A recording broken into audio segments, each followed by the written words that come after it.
આજના દિવસે Facebook live થવાનું મેં જાહેરાત કરી હતી। અમૂલ વિષય આપ સૌ ત્રણેય જિલ્લાના પશુપાલકો, ચેરમેનશ્રીઓ, કમિટી સભ્યો અને સૌ ગામના આગેવાનો આપ સૌ 27/9/2024 પછી અમૂલ બચાવોનું એક આપણું આંદોલન ચાલી રહ્યું છે। એની અંદર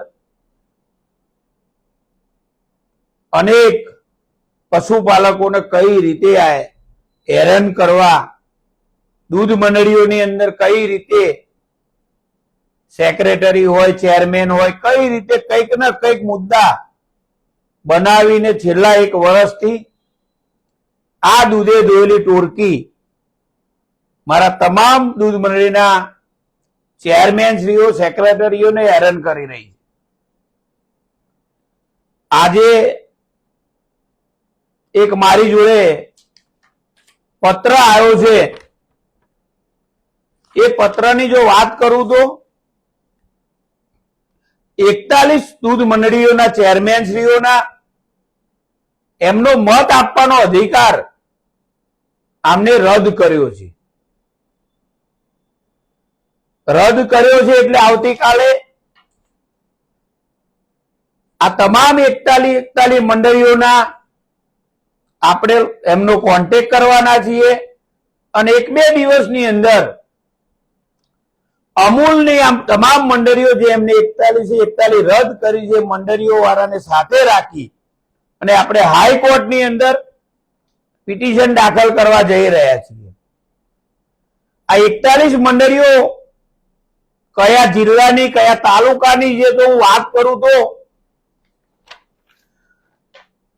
ઠાસરા તાલુકાની 7 મંડળીઓ મત આપવાનો અધિકાર જાય છે એમનો। એટલે એમને જૂના 85-93 કલમ લાગેલી હોય, ઊંચા પદ થયેલા હોય એવું અમને તાત્કાલિક ઓડિટ કરીને અંદર આમનો હક જતો કરવા, એટલે આ મત ના આપી શકે એવું આ કરી લાયા છે આ દૂધે દોયેલી ટોળકી। બીજી વાત કરું તો ખંભાત તાલુકાની 5 મંડળીઓ છે।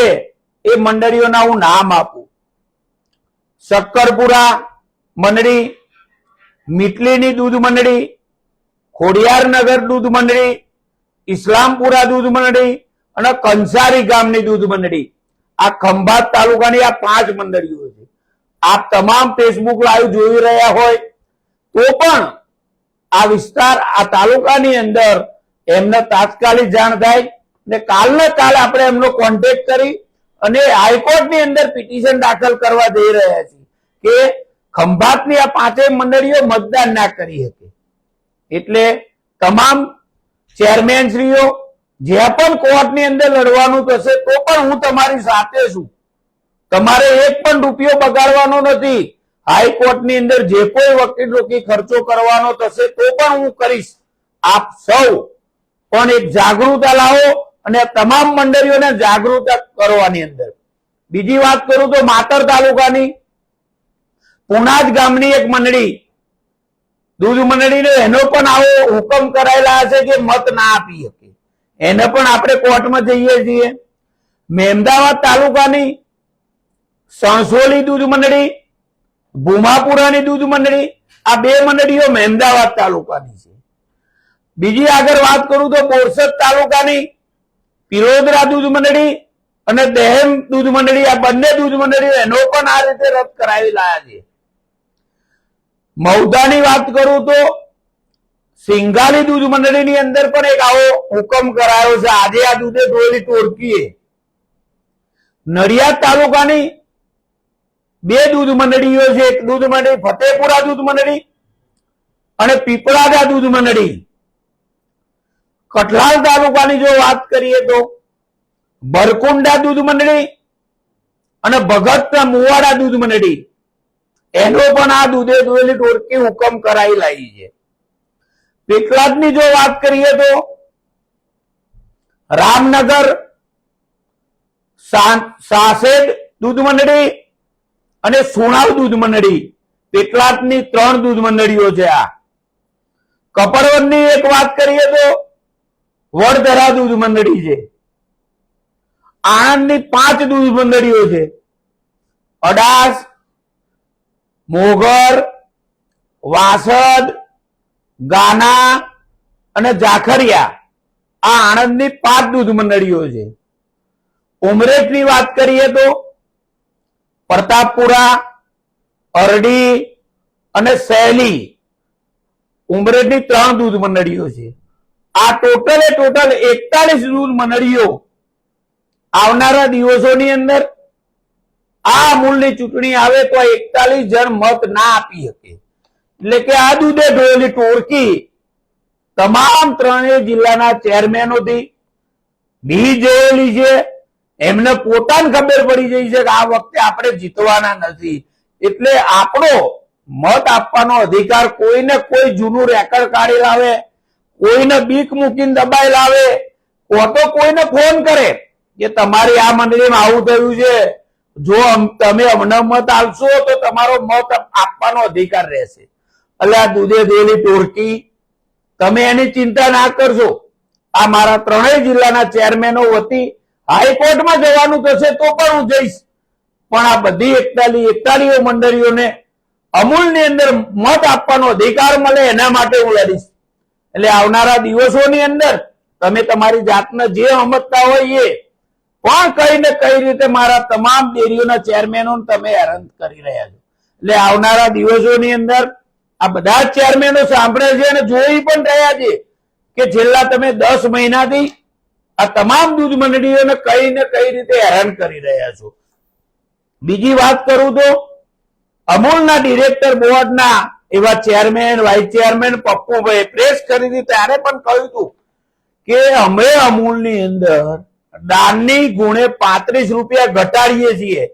ઘટાડ્યા તો તમે સારું કર્યું, પણ અમારી તમામ પશુપાલકોને તમામ ડેરીના ચેરમેન વતી મારી એક જ માંગણી છે કે જે તે કન્ડિશનમાં કંતનનું બારદાન જે આવતું હતું એ બારદાન મધ દાણ આવવું જોઈએ. તમારે પ્લાસ્ટિકની બેગ ના આપવી જોઈએ. જો તમે પશુપાલકોના હિતમાં સારો નિર્ણય લીધો હોય તો તમે કાલને કાલ જાહેરાત કરી દો કે આવનારા દિવસોમાં આ કાલથી કંતનની અંદર જ દાણ આવશે, પ્લાસ્ટિકની બેગમાં નહીં આપીએ એવું તમે જાહેર કરો તો ખરા. પાત્રી નફો બતાવ્યો પણ 70 નું બારદાન તમે તો એને કહી ગયા. એટલે મારા તમામ પશુપાલકોને કોઈ ને કોઈ રીતે ખરેખર હેરાન ના કરશો. બીજી વાત કરું તો તમને એ ખ્યાલ હતો, તમે જાતે કબૂલ્યું કે અમારી આ છેલ્લી પ્રેસ છે, એટલે તમે એનડીડીબી બેંકની અંદરથી 5 કરોડની લોન લીધા એક મતનો અધિકાર આપવા માટે. બીજો મતનો અધિકાર આપવા માટે તમે 70 કરોડની લોન કેડીસીસી બેંકમાંથી લાયા. એટલે આ દૂધે ધોયેલી ટોળકી તમને તમારા ચેરમેનો પર 10 વર્ષથી તમે ડિરેક્ટર છો અને તમને વિશ્વાસ નતો એટલે તમે અમૂલને કોઈ જરૂર નથી, એ છતાંય તમારા 2 મત વધે એટલા માટે તમે આ લોનો લઈ આવ્યા. એટલે આવનારા દિવસોની અંદર આ 28 તારીખે એટલે કે 28/7/25 સોમવારે અમે તમામ 3 જિલ્લાના પશુપાલકો આવેદન પત્ર દરેક માંગણીઓ પર આપવાના છો. તમે જમીનની કૌભાંડની વાત હતી એમાં પણ તમે 4 દિવસ પહેલા વીરપુર ખાતે સરસ આક્રોશ સંમેલનનું એક નામ આલ્યું. એ સંમેલનની અંદર પપ્પુભાઈ અને કાંતિ કાકા તમે પ્રવચન તો કર્યું, પણ પ્રવચનની અંદર મારા ચેરમેન શ્રીઓને સાચી માહિતી આપી હતી તમારે. અમે આણંદ જિલ્લો અને ખેડા જિલ્લો એ કે વીરપુર વાળા અમારા કોઈ દુશ્મન નહોતા. અમારી તો એક હજુ એવી માંગણી છે કે તમે 3 વીઘા નહીં પણ 25 વીઘા બાલાસિનોર થી વીરપુર ગામના નજીક ગમે તો રોડ ઉપર લો, સારા ભાવની જગ્યા લો અને વ્યવસ્થિત અમૂલનો કોઈ પ્રોજેક્ટ કરો, અમે તમારી જોડે છીએ. પણ આ તમને એકલાને લાભદાયક હતો એ પાછળ વેરામ જમીન લઈ આવ્યા છો, તમારે આટલો નફો રોકડી કરવી હતી એવું બોલો. મારા તમામ ચેરમેનોને ખોટા ગુમરા ના કરશો કે આ કોંગ્રેસનું પ્રેરિત આંદોલન, આ કોંગ્રેસ ને ભાજપને કોઈ લેવા દેવા નહીં. તમે જો એવું વિચાર્યા હોત તો 2.5 વર્ષ કોંગ્રેસ વાળાને જોડે લઈને શું કરવા બેઠા? તમે 2 જણા બેહીના જે ચેરમેન ને પપ્પુભાઈ તમે બે ભાજપના હતા, પણ ખુરશીના લાલસુડા તમને જરૂર હતી એટલે પાછા કોંગ્રેસ વાળાને ભેગા કરીને બેઠા. એટલે મારા તમામ પશુપાલકોને કહું છું કે આ દૂધે ઢોળેલી ટોળકી હવે તમારા ઘરે આવે તો એમને સાચું વાત કરજો. આ કોઈને કોઈ રીતે તમે 3 જિલ્લાના પશુપાલકો આ ચૂંટણી જાહેર નહીં થાય કઈ લગીને આવડે રોજ કઈક નવું લાવવાના જ. રોજ ડેલી એમને ટેવ પડી જઈએ કે આપણા ઓછા મત કેવી રીતે આવડે જીતી જાય. એટલે આજે પાછા 41 મત ઓછા કરી આવ્યા. એટલે હું જે પહેલા બોલ્યો એ પ્રમાણે તમામ 41 દૂધ મંડળીના અમે આજ એટલે કાલ ને પરમ દિવસ 2 દિવસની અંદર તમામની માહિતી વિગતો લઈ અને હાઈકોર્ટમાં જવા માટે પણ અમે તૈયાર છીએ. ત્યારે આવનારા દિવસોની અંદર તમામ પશુપાલકો ચેરમેનશ્રીઓ આપ સૌએ જે અમૂલ બચાવો આંદોલનની અંદર જોડાયા છો, ત્યારે હું તમામ 3 જિલ્લાના ચેરમેનશ્રીઓ પશુપાલકોને હું એ ખાતરી આપું છું કે અમે તમારી જોડે કોઈ જાતનું અન્યાય થાય એવો કોઈ કામ નહીં કરીએ. આવનારા દિવસોની અંદર આ દૂધે ઢોળે ટોળકીને ખબર પડી જાય છે કે આપણી બધા ચેરમેનોની એક તાકાત હતી. એક આ તાકાતથી આપણે એટલે લડી રહ્યા છીએ કે તમામ 3 જિલ્લાના પશુપાલકોની હિતની વાત છે. અમૂલની અંદર દોરા બતાવી અને દૂધ અહીંથી લઈ જાય છે અને એમની રીતે સેટિંગ કરે છે. એ પણ આપ તમામ ડેરી વાળાને ખ્યાલ છે.